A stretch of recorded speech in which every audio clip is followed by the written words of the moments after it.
everyone. Welcome back to Beyond Evolution, where we help you navigate AI's impact on society. I'm Jess, your co host. I'm an operations leader turned confidence coach and AI explorer, passionate about helping people reclaim their agency and thrive in a tech driven world. And I'm Mario, entrepreneur, founder, and AI enthusiast, co-creating this journey with Jess of exploring AI and helping as many people as we can to navigate this fast-changing landscape. And yeah, we've had a lot of really good ground covered in season one, and it's been amazing so far. And we are starting to have more incredibly educated and experienced humans on the show. So I'm really excited to chat with Andrea today. We'll just take a few minutes here to just arrive and ground here together. And for our listeners, it's an opportunity to just release, what you're bringing in to listening to this episode with us. Maybe some stressors or uncertainty or fear that you have around AI, or just anything in your life that's kind of bringing tension and bringing you away from the present moment and your true self, which is comprised of peace and calm and love and pure awareness. So we'll just take a few moments here and kind of drop into the space. You can close your eyes if you'd like to. And we'll just take 3 deep breaths. We'll start by breathing in through the nose, deep breath in, and out through the mouth. And just let that tension go. Again, we'll breathe in through the nose. A little deeper this time. Out through the mouth. And the last and biggest breath in, we'll hold at the top. Breathe in through the nose.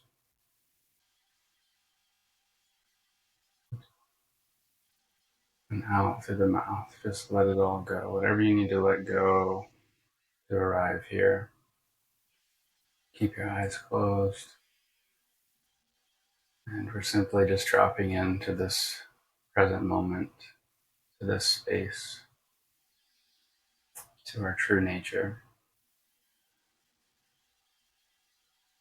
And just breathing here, bringing our awareness to the breath.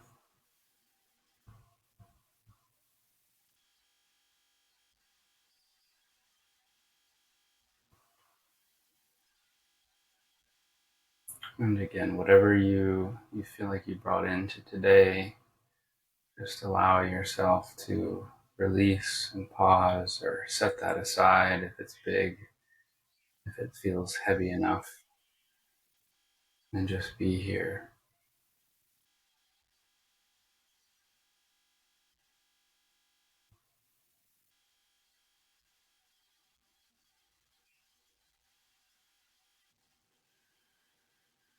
Just focus on one simple thing, your breathing.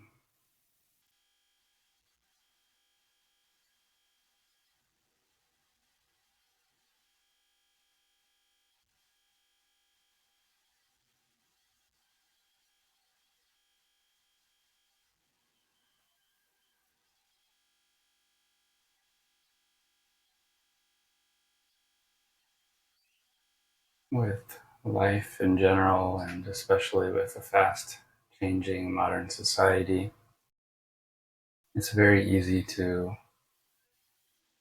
become lost in that chaos, in that noise, and forget who we truly are, which is calm and present, compassionate and aware. It's good to just take a pause at least once a day to reconnect with this, which is always the most important thing, this present moment of life, and our connection with other human beings, our connection with ourselves. So we'll take just another 30 seconds to just reconnect with that on our own, with our eyes closed.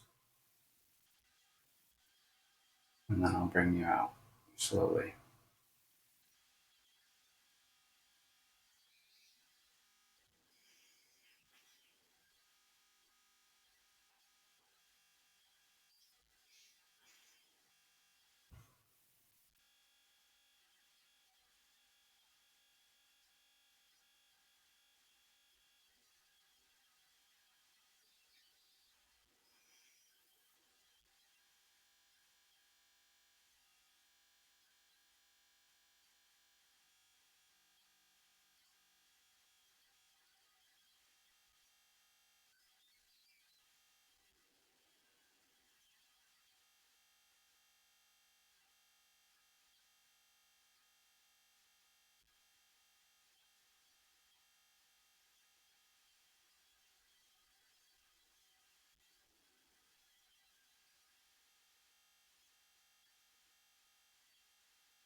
With your eyes still closed, we'll begin to arrive back here together, arriving into this space. And I want you to tune in with yourself and what you need today, what you need this week or this weekend to reconnect or stay connect with your true nature. Whether it's something related to AI or work or home, something that will really bring you back to this peace that we have access to at all times. And just choose one word for that, whatever you need.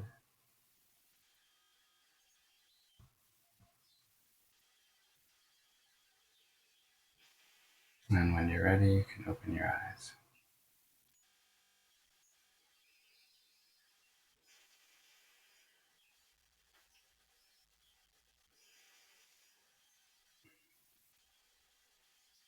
And we'll get started. That was amazing. It was great. Good. I think learning about Zen Buddhism while I'm traveling in Japan is helping. Definitely.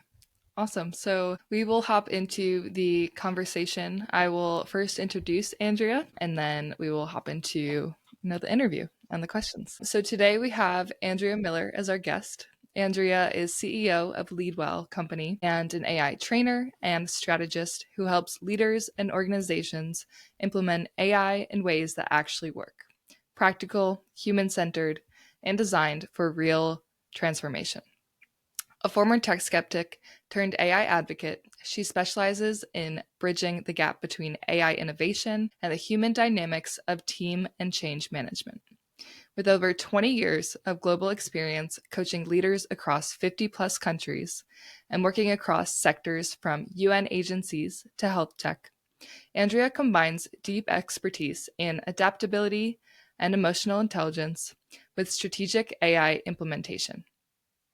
As a membership growth advisor to AI 2030, she champions responsible AI adoption, while her thought leadership has been featured in Fast Company, Newsweek, US News and World Report, and Entrepreneur. Welcome, Andrea. Thanks so much for joining us here. Well, thank you. This has already been great. I got my meditation in. It's really a wonderful way to start. Agreed. Agreed. So, Andrea, your journey is so inspiring from leading global teams, consulting health tech startups, and starting your own venture at Leadwell, leading teams to navigate AI. Can you walk us through how you got to where you are now? Yeah, I was trying to figure out a short way to do that, Jess, and I'm going to do my best, but it's not going to be easy. It's been this kind of crazy journey that I've just had to adapt myself. So I started in politics and then accidentally got into healthcare. Was working for the CDC. I was young, it was too bureaucratic, so I left and went to South America as one does, and kind of got lost down there for a year and just fell in love with the country, well, the region, because I actually went to several countries and did volunteer work and wanted to go back, but that didn't work out for personal reasons, family reasons, and went back into healthcare. I worked in immunization and then met somebody in Geneva and went to Geneva without a job, without speaking the language, and had to find my way into the UN because it was kind of the only place I could work, and worked for the WHO, worked for the UN Refugee Agency, and then finally got a permanent contract with UNAIDS, the HIV/AIDS program. And for me, I just love that international, intercultural space. It's just something that really energizes me to be around people from different places with different experiences. But then my mom got sick, and I just felt like I was too far from home given what she was going through, and I just knew her time was limited. So I decided to go back to the US after about a decade, and then wound up having some health issues of my own. Wound up getting hit by a car and having a couple of surgeries. And I just was horrified by our healthcare system and the things that went wrong, either with my journey or my parents' journey.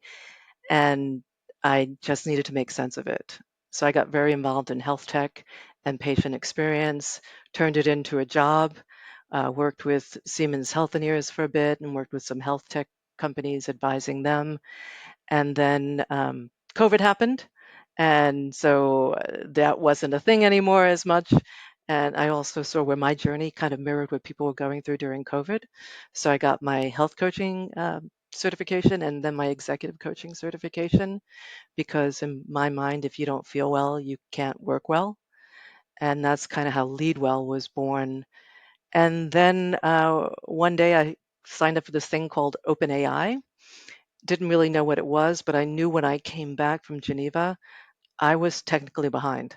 I'd been in what I call a bubble in a bubble, and I was resistant and I got caught off guard and I just wasn't prepared for the work world as it was in the US after a decade. And so I said, I'm doing this. I'm going to find out what this is about. And pretty soon I could see where this was going because it was happening so fast. And I could see that it was going to take away jobs. And I think we're starting to see that now. And I just felt like I had to help people, help myself, obviously, by doing this and understanding it, but help others understand because I had been down that path myself. And in my career, I think that's kind of the through line is helping others. And that has always been my goal in the work that I do. So that's kind of the short, long story uh, of how I got here. Oh, that was a great introduction. You've been through a bunch, it sounds like. And I Yeah. think, yeah, I think that common theme of like truly helping individuals just be better and get better is a common theme that I heard as well. So, yeah, very inspiring, hopping around and taking different life lessons that you've learned and, turning them into something that, you can work towards. It's really awesome. Thank you. When did you come back from Geneva and dive into OpenAI? What year was Well, that? no, there's a gap between the two. I came back from Geneva at the end of 2012, and then I had this 5-year period, Mario, where either I was in a doctor's office or hospital, and one of my parents were. I had 3 surgeries, lost both parents, and was hit by a car in 5 years. So it was kind of this intense period, and yeah. But then I had to kind of find my way back, and in between, I worked when I could, but I just know things happen in life and we can't always account for it, but we have to keep moving forward and trying our best to make something out of it. Or I'm a believer in hope. I signed up before it even came out. I still don't even know how I found out about it, but I was on the waiting list for this thing that I wasn't even sure what it was. And then one day I got the message in my email box and I was like, okay, let's see what this is. And then I started playing around with it. I'm like, oh my goodness, it's like this unfair advantage that I have over so many other people. And like a lot of people, I felt a little guilty about it. It's like, oh, I should be doing this work. And then I realized, well, no, I, can use this and leverage this and other people are. And, how do I help others understand the value of this? Yeah, I think one big problem now today is like truly understanding how AI works. And I think that's like the big gap right there is just like, how do we help people understand it and like be able to use it in a comprehensive way? So I think that's a big chunk of like how do we translate people from going from non-technical to utilizing this Yeah. tool that's going to be here for a while. That was what was clear to me, Jess. You saw the investments that big companies were making. I mean, when you start talking about investments in the billions, you know that this is not a flash in the pan. You know this is going to stay and gain more traction. And we can all see how quickly, I mean, 2.5 years, that's all it's been really. And Hmm. it's insane, the how quick it's developed into so much more. I actually looked at that article that you shared with us. I put it into Notebook LM as well. So Notebook LM for our listeners. I think we might have mentioned it before It's on one of our my show. favorite things. Yeah. It was great. Like I learned so much in that. It was like a 23-minute. Wow. This is Yeah. not that long an article. Oh, the one, the proficiency, the AI Yep. proficiency. Yeah, that's from Section School. They do some great work. Yeah, Hmm. Yeah. So I yeah, listened to that today, and it was like a 23 long podcast that Notebook LM made, and it was saying it was kind of comparing. I wish I had my notes and I should have them right here, but it was saying like the investment doesn't fully match the proficiency in companies right now. Like they're investing a whole lot, but there's honestly like it's disproportionate between like who's getting that training and who's learning AI and who's actually proficient, in actually utilizing it. So it's interesting to It was see such a, that study. yeah, so fascinating. Yeah. Andrea, you describe your work as AI strategy and human centered change on your LinkedIn, at least. Tell us more about what that means and your approach to helping leaders navigate this Yeah, changing landscape. I think it's a lot of what Jess just said too, that that discrepancy. Why is there this discrepancy? I think AI uptake, a lot of this is about change management and culture change. It's one thing to throw tech at people, but if you don't have clear policies, if you don't provide people with the ability to use the tools in a safe environment, a psychologically safe environment, it's hard. I mean, people are resistant. I lived it. So, you do things a certain way for a very long time, and somebody's telling you that that's not good enough anymore, and you're the quote unquote expert. And, it's a hard thing to change when you don't really have a reason to change, and nobody's giving you that reason to change. So, that human centeredness is really about making sure your team has what they need psychologically, from a neuroscience perspective. It's kind of the growth versus fixed mindset too is a big part of the whole process. So, how do we get people into that space where they can absorb something that's, really coming at us all like a fire hose? I mean, and it's everywhere, but nobody really knows what it is. And, as Jess was saying, what is AI? What's, there's just like this mystery about it. So just helping people get to that place where they're ready to actually use it. I mean, what I hear you saying is that foundationally and interpersonally, you need to have structure. You need to be solid, right? So, what does solid mean?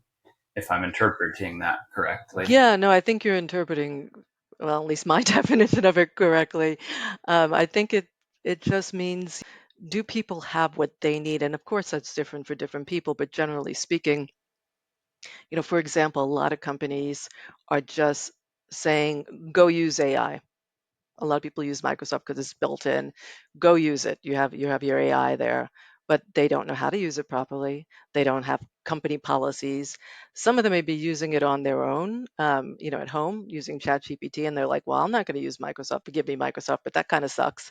So it's really making sure people feel like how they're using it is correct, making sure that they know what's expected of them, and just making sure that they have all the things that they would need. And if it wasn't AI, it's something in the workplace. Again, it's more like change management. People go through this big change in any company, whether it's reorganization or whatever, helping them feel secure in their roles, giving them the tools they need and the support they need in order to make what is a very big change. And the first, big structural change in technology in quite a long time, and it's fast, so that's even harder, and it's overwhelming. So it's just, I know it's a long-winded way of saying it, but providing the right support so people can actually do this. Yeah, support, structure, direction, like providing the systems and the container. Yeah, Yeah, that's I think that's really good because like you said, it's things are changing so quickly and everyone's kind of scrambling. And even, at the nonprofit that I run, it's like that's what I've said to our people is like yeah, use AI as much as you can. But it's like making me realize we need that. We need that direction, sure, and the systems in place so they know how to use it. And we need to train them on how to use it, right? yeah, I relate back to like school days, right? And when you're in school, you do assignments and you get graded for those assignments. And then once you're off into, the professional world, you don't really get graded on your assignments or, have structure behind what you do yeah, besides like, um, the progress report or the evaluation that you have yearly. And so with AI, you don't really know if you're doing it correctly, if you're using it correctly. So maybe there's like a way that we can help them learn, or how you help them learn that like gives them structure if they're doing it well or what they need to improve on.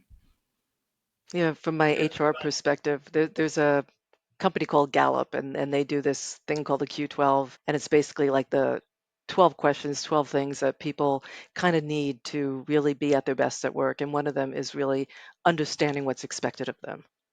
And when we don't have that, it's really hard for us to really do well. And I believe, like both of you, have talked about, people want to be at the best. They want to be at their highest potential, but you have to kind of help them get there. They can't just kind of blindly figure it out. And for those yearly reviews, that's terrible.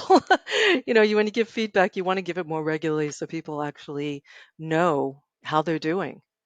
And without that, it's kind of scary to figure it out, and you don't even know if you're doing the right things, and this is new and big, and what is it? So Hmm.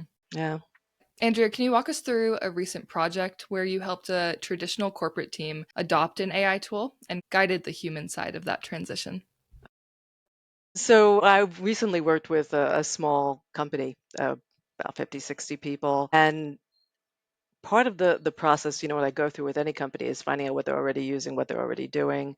And then, we do the kind of basic generic. I have like a 1 day training, I have some shorter trainings, do the training, but it was, then you get your hands dirty and how do you use this stuff? What does it look like in reality? A lot of people were really kind of afraid to use AI or uncomfortable using AI, but it turned out they were already using it. They already had Otter.ai within their company. And so it's just grounding people in what they already know was a big part of it. Most of us are using AI during the day without even realizing it. So helping them kind of understand that. And then one of the big things when I do any kind of training or anything is really letting people get their hands dirty. You want to make it interactive. You want to show them, in any kind of training, even if it's not AI, you want quick wins. You want people to feel comfortable in what they're doing. So, for AI, I have promptathons and, show them how it works and what does it look like. But when you go in and get your hands dirty, so then in this case, I wound up showing them how to use the data that they already had from Otter.ai using ChatGPT, working with them, showing them hands-on, and then letting them try themselves to create GPTs. I mean, that to me, that's one of like the best tools for companies to have your own personal like co-CEO or co-marketing person, but basically letting them play with it, letting them get comfortable with it and see the results.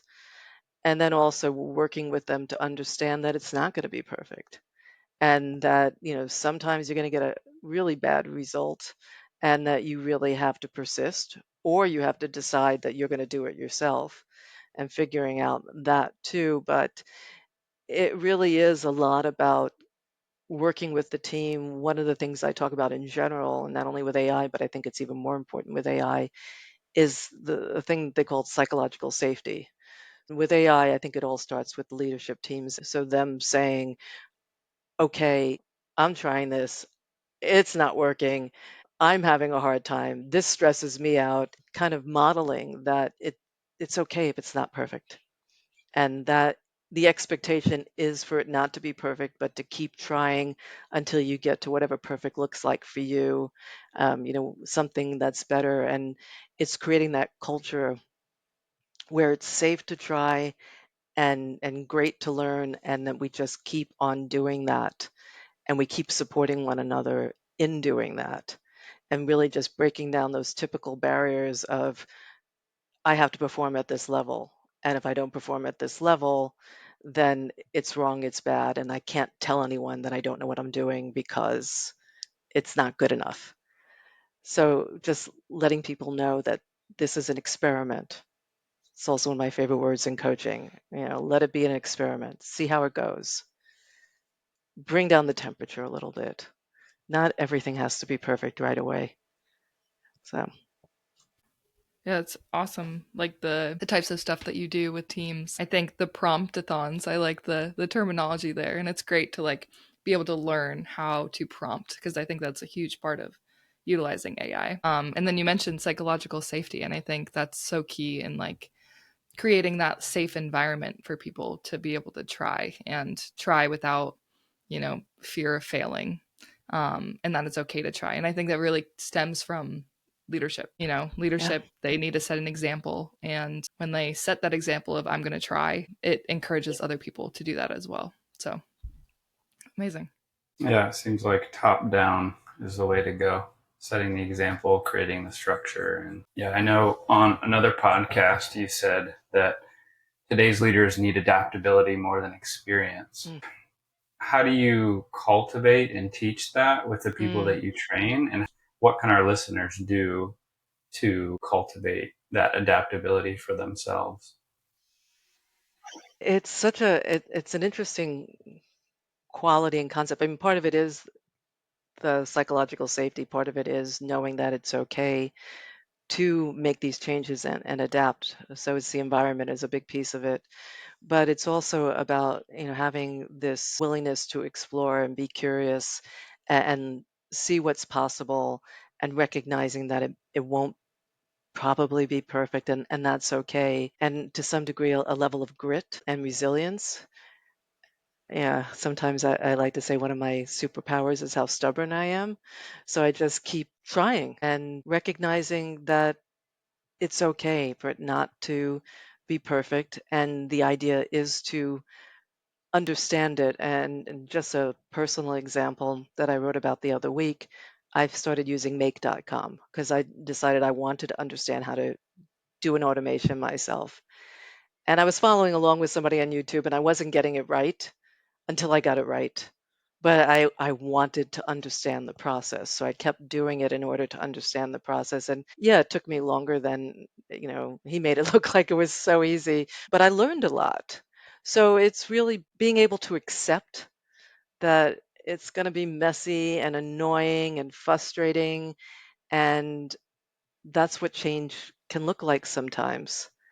And you want to be able to speed up that cycle. So the more you're doing this, the more comfortable you get with doing this, trying new things, and the more it becomes like a reflex. I'm actually just signed up today for a lovable shift. I'm going to see if I can create an app. And if you would have told me when I came back years ago from Geneva that I would be doing automations and making apps, I would have just told you you're insane because I was like such a technophobe, but I just have gotten more comfortable with adapting to what's going to happen. And I guess another piece of it is acceptance, just accepting that this is what it looks like right now. And that's okay. And to go back to the start of all this, taking that moment to pause, ground yourself and reflect and realize that it's okay. And I know I've written about this in some of my earlier articles that a lot of this is that mindfulness piece. It's okay and just keep going. Yeah. It sounds like you are literally setting the example that you're teaching other leaders of organizations to do, which is getting in there and getting your hands dirty and learning how to do it, which is something that is important as a CEO or a founder. You shouldn't delegate something you haven't done as an early stage startup is a pretty good piece of advice I've gotten because it leads to a lot of confusion, right? And then Yeah. yeah, I think acceptance and resilience they apply to the changes with AI, adaptability, like you said, and they are probably two of the more important things I've realized that lead to success in life in general. So I think those are great. Yeah. Yeah. And going back to what you said about leaders, just taking this on themselves, so many leaders aren't. And if they don't understand the technology, how can you tell other people how to use it? Because this isn't like other technology where you do this and then that happens. We don't really understand AI, not completely. Not even the people who are making it don't understand some of the outputs that they're getting. So you have to keep playing with it to get a better sense of it. But can I tell you what's going to come out, when I put something in? I'm not 100% sure.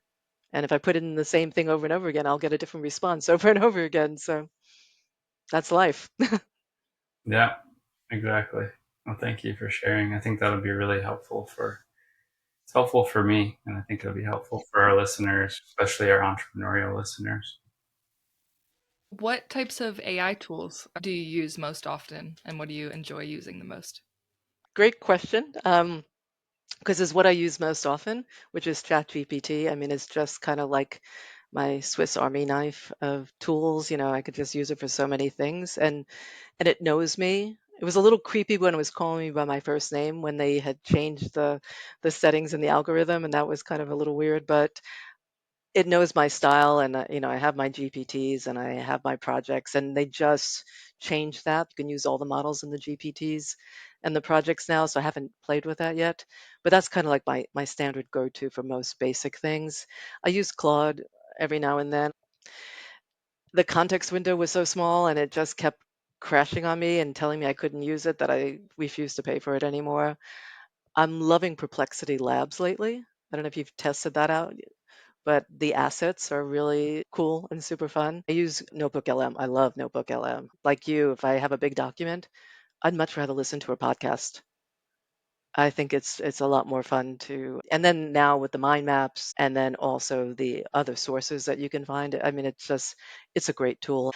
I use Google Gemini every now and then, but not as much as I should, given all the new features. I need to spend some more time with that. Started using make.com. And then, as I said, I'm going to start working on an app soon. I think it's a 6 week thing, and then we have something at the end of it. So I'm kind of excited about that. GenSpark. I love GenSpark. I haven't heard of that. Yeah, What's one? it's kind of like Manus. Okay, like an agent. An agent, yeah. Okay. I put in a sentence and you get a website. I mean, the world is kind of insane right now. It's magic, but also really scary. So yeah, I mean, there's so many tools. I mean, those are the core ones. There's a lot of things that I kind of play around with and sign up for and test out, but those are the ones that really kind of drive my work. I think that should be the subheading to our podcast. It's magic, but it's kind of scary too. I can work with that, Mario. Yeah. I like it. So, how do you personally distinguish healthy AI use from harmful dependence on AI? How do Hmm. you really keep yourself in check? For me, I mean, I'm pretty good about it. I mean, I do use it, but I'm very aware. I mean, my creativity has certainly taken a hit since I started using AI. I mean, I use it differently because I have to think differently for AI, but I certainly don't think the way I used to. So, I mean, I definitely have to put some boundaries around myself, make sure I don't use it for everything. I mean, sometimes I literally have to stop and say, okay, you can do that yourself. You don't have to have ChatGPT do it for you. So it's all going to go back to the beginning of this podcast, Mario. It's all about being mindful and just recognizing when you're being a little over dependent. And I do see that a lot. Again, it is magic, but don't overdo it. It can be problematic and it can be harmful. There are people who are becoming overly dependent on it, who don't have the human connection. And that's when I think it becomes harmful, when we try to use it to substitute from real life.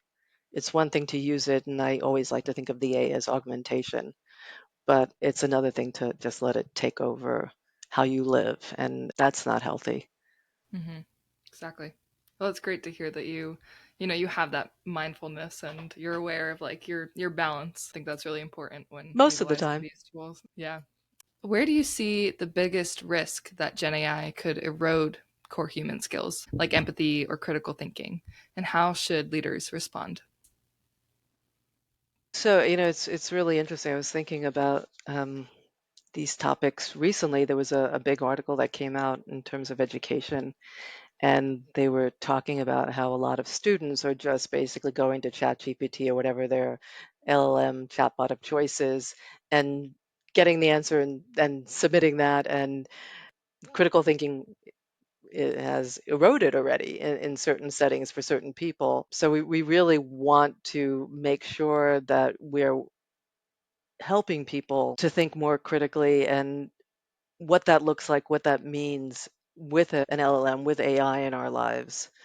And when I think about what I create now, I want to make sure that I'm putting together the right pieces. I want to make sure that it actually works, that it's actually accurate, that the AI response might come up with something, but in the end, I'm the one who has to own it. So I have to make sure that it meets my standards. So what do those standards look like? And to think critically about that. The empathy piece is an interesting thing. They're starting to use them for mental health issues, and I think it's great in that regard. I think, there's definitely benefits, particularly when we don't have enough people providing that. But if we become over dependent on chatbots, on AI, and lose that human connection, then we do risk, we are in danger of losing our empathy towards one another. I still say thank you and please very often when I do my prompting, just because that's what I do. But it's very easy to just put in a sentence and then start talking to humans the same way we talk to bots, and that's not cool. That's just not good. It just reminds me of when I had my surgery. I was very purposeful in making sure I got out and had contact with people as much as I could, because we need that as human beings. And not to say that AI is like a massive surgery, but we want to make sure that we keep that connection. As human beings, we need to have this human interaction, and not to forget that, and to prioritize that as part of our well-being. I think it's just critical. Hmm. Definitely. Yeah, I think there's, drawbacks to what AI could potentially do with, it being used more often than not. But I think as humans, we need to, maintain those skills and maintain our agency and be able to think on our own. Because if we just hand it off to the AI, we're just giving them all the power and we're not maintaining any. And I love that. It reminds me of something that I had written about a while ago. The AI becomes so good. What becomes a differentiating factor, in terms of, who's successful and who isn't? And that really does come down to our ability to think critically, bringing together diverse opinions. I know they talk about having completely AI organizations, but that just becomes generic. What the secret sauce is like conversations like this, bringing together different people with different ideas and opinions, and then, you know, seeing what comes out of that. That's where things become special. Right. Agreed. So I know you've worked with AI in healthcare. What do you think will be the biggest shifts there? And, how can doctors and nurses cope with these shifts as well, based on what you've seen? Well, so I have a list of things that AI can help healthcare with. The biggest shift well, there's two things. One is healthcare is one of those places that's resistant with good reason, because people's data is very sensitive and there's a lot of regulations around that. But that said, doctors and nurses, healthcare providers are suffering right now because they don't have enough time. They're busy doing a lot of documentation for insurance companies. It's a mess, and it's something that's really hard for them. There's something called moral injury because they're not able to do the jobs that they set out to do, to really care for people, because they're too busy doing paperwork. So documentation is one thing. I also come from it from the perspective of a patient who found the system failed her, and others that I know. So I look at the patient journey and how can we support patients better. One is that documentation piece, removing that so doctors have more time. But the other is, how do we make sure that people have the care and treatment they need in order to stay well? I think one of the things that they're doing is chatbots so that people can ask questions without having to wait. Something that I've thought about, I don't know if they're doing it yet, is really using doctor nurse avatars so that people can get messages from what they at least think is a human, telling them to take their medicines, stay on their diet, do this, do that, so they feel a little more supported when they're not going into the office. But then there's all these other pieces around healthcare that AI is just changing everything, the genetics and genomics, the radiology, the ability to spot cancer and to detect cancer sooner before it even becomes anything. There's the robotics where you can have surgery from another country. A surgeon can perform surgery. I mean, it's just, we're in this time where I have very mixed feelings about AI. And there's so much about it that I think is deeply troubling. But then there's also so much about it that will change society for the better. And I think healthcare is one of those places where it has the potential to really change the patient journey and really help people feel better and be better, whether it is the physician or whether it's the patient, but to change the process of what healthcare looks like. So I think there is so much potential in that. That's exciting. And then the other piece is also the data. The data is a mess. Personally, I have medical data in 2 countries and several states, and I don't have a clean health record. And so we really do need to do a better job of having better data because, as you two, I'm sure, know very well, AI is only as good as the data we put into it. So hospitals can be notoriously bad as we're still faxing things from one office to another. It's really rather disturbing. So, how do we think differently about healthcare in the age of AI is a question I ask myself a lot. Yeah, I know you have a lot of experience being a patient in the healthcare industry and helping your parents and everything. And I feel like that's where these new ideas come from, is having experienced it and saying like, okay, how do we improve this? Because this can be improved a lot. So Yeah. do you have any intentions on like a startup that, or just helping a startup or helping anyone to actually implement, If there is a startup out there that wants help, I have a lot of ideas. I'm still, with the app trying to figure out which piece to work on. There's a lot of things that I have going on in my mind, but I'm still really passionate about healthcare because I think when you don't feel well, it's one of the hardest times in your life. And there are so many points within the journey that make it even harder when you really need to be healing. So if we can make that journey better so people can do the one job that they really should be doing, which is taking care of themselves, that would make me very happy. So if there are any healthcare startups out there listening, I would love to help because I definitely think it's something we really need to put more energy and effort into. Absolutely. Since I started learning about, how AI and where AI will affect us the most, healthcare has always been number one every time I've looked into it. So seems like there's a lot of massive opportunity. I'm glad that you shared, Yeah. Oh, those. I could sit here for the whole conversation and talk about how we could use AI to help because there's so many friction points within the healthcare process that really could be done better. But that's not what we're here for. Only a Mhm. piece of it. So, So looking ahead into the future of AI, resilience and acceptance, um, is the highest path towards becoming an adaptive leader and just being an adaptive human being with these changes in AI. But what do you think you would tell our listeners that they could do today to start building that? I think it's really about being mindful, as we talked about, taking action, being willing to get messy, recognizing that it may not always feel good or be pretty, and that's okay. And, to take a moment when it feels like you can't do it again, take another moment if you still don't feel like you can do it again, and then do it again. Because that is what adaptation looks like. It's messy, it's uncomfortable, sometimes it's painful emotionally, physically. Speaking as somebody who's adapted multiple times, but it's not giving up. And it's recognizing that you can do it and that sometimes you also need to ask for help, and that's okay. And, to get the feedback you need to improve, and that's okay. And that to be kind to yourself. And the other thing, and I talked about a little bit, but not so much with adaptive leadership, is to really be creating that space for the people around you because it's one thing for you to adapt, but if your team hasn't, you're not going to get very far.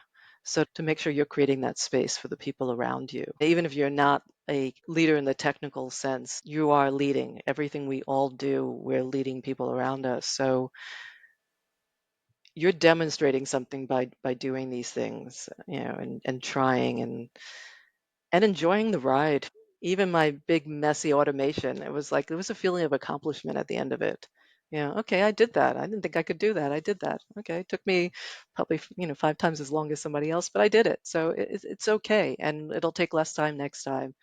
And we see all these success stories these days, and everything is a TikTok video, but most of that isn't real. Most of that is just like their fourth or fifth try. So Yeah. Remember, it's not all what it seems to be. Um, Yeah, beautiful. Like we always do, it always ties back to our humanity, and the best things that are best for humans are also best applied to this AI landscape to help us navigate that. And human connection and patience and resilience, acceptance, kindness, they all apply here. So that's always nice to hear and be reminded and share that with the world. So thank you. no, thank you, Mario. You reset it in a way that just made it sound so much better because it's true. It's about Mm. our humanity and how do we support one another to be at our best, which I know is what Jess does, what she works on. So these are things that really matter now more than ever. What's the purpose of all this if we're completely disconnected from one another? Mm-hmm. Exactly. Is there one core insight or message you'd love our audience to take away from today's conversation? Yeah, I would just say to get started and to ask for help and to listen to podcasts like these and follow people that they find interesting, find ways to make this enjoyable for themselves and to take some of the pressure off and to just do it. And then always reach out if they need a little more support. If I can do this, anyone can do this. I mean, the barrier to entry with AI is so low to get started. And then once you get started, it starts to snowball. So yeah, just start. Just do it. It's Just magic, but it's a little scary. it's gonna be my tagline from now on, Yep. Mario. That's great. Thanks, Andrea, for joining us today on Beyond Evolution. I think your perspective on leadership and change and adaptability and just the key human traits that we need to have going into using AI. And that's like the message that you shared with us today. So I really appreciate all that and sharing your story through, the challenges and the hardships, but also, the successes that you've had. It gets inspiring to hear about that and how you've adapted and overcome things. It shows true leadership in what you've experienced. So, yeah, thank you so much for joining us. I really do appreciate your time, Andrea. Thank you for joining us. I'm glad that Ken could connect us, and thank you for being part of, what's helping our society with this change. I mean, that's why we're here. That's why we're doing this podcast, is because it's a lot. So we need people like you at the forefront to like set the direction. And I appreciate you sharing your insights for our listeners and for us. And yeah, I've enjoyed it. So thank you both. No, thank you both. I've really just enjoyed this so much. And to wrap it up, as we always do, I'd like to remind you guys while this world of AI and what it means for humanity can be exciting yet uncertain, it's a journey of growth. So keep learning, keep evolving, but allow yourself to just be. Thanks so much.